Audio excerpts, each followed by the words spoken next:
In the last 30 years, only 2 drugs have been developed for pregnancy-related issues. Maternal health patients rely on medicines developed for other purposes. For drugs in general, pregnant women are excluded from research, left to guess which products they can safely use. In low-income countries, most contraceptives, abortion pills, and maternal health medicines do not meet international quality standards. Harmful, ineffective drugs lead to further healthcare needs that women pay for, physically, mentally, financially. We would never accept for women in high-income countries to take such risks at a pharmacy or clinic. So why would we accept that for women in poorer countries? Concept Foundation is a non-profit improving access to quality-assured sexual and reproductive health products. We support production and registration of safe drugs.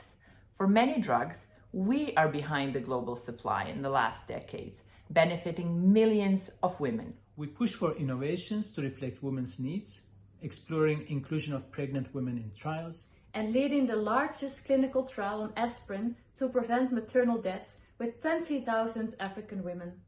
Our edge? Know-how of all aspects of medicine access, so we can link the dots between pharma, regulators, governments, and midwives. We turn WHO advice into tangible quality products that reach the hands of women.